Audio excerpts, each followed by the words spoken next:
Kasabay ng pagbibigay pugay sa mga manggagawang Pilipino, libo-libong trabaho ang alok sa ikinasang mga job fair ng pamahalaan ngayong araw ng paggawa.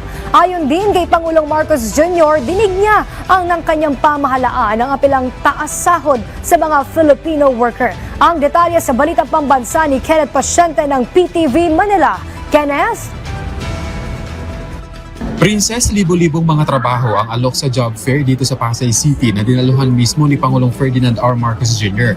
Tampok sa job fair na isinagawa kasabay ng 123rd na anibersaryo ng Labor Day ang 14,207 na trabaho.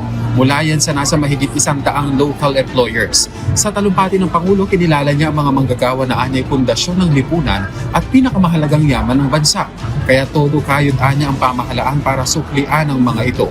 Kabilang na riyan ang pagpupursige na mapalakas ang ekonomiya sa pamamagitan ng paghihikayat ng mga investor na magre-resulta sa libo-libong mga trabaho. Ipinunto rin niya na kabilang sa mga hakbang ng pamahalaan ang pagsasagawa ng mga job fair na nagresulta ng pagbaba ng unemployment rate. Sa usapin naman ng taas sahod, sinabi ng Pangulo na dinig ng gobyerno ang hinaing na ito ng mga manggagawa. Pero kailangan anya itong pag-aralang mabuti na ginagawa naman na anya ng mga kinaukulang ahensya, partikular na ang Regional Tripartite Wages and Productivity Boards.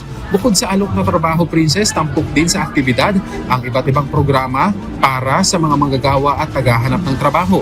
Gaya ng pamamahagi ng kabuhayan sa labor unions, mga magulang ng dating child laborers, mga biktima ng paglabag sa karapatang pantao at payout para sa mga benepisyaryo ng tulong panghanap buhay sa ating disadvantaged displaced workers o TUPAD. Princess, hindi lamang dito sa Pasay ginaganap itong job fair dahil nationwide ito. Katunayan, ayon sa DOLE ay nasa 69 job fair sites ang pwedeng puntahan ng mga kababayan natin na naghahanap ng trabaho. At yan na muna ang latest. Balik sa iyo, Princess.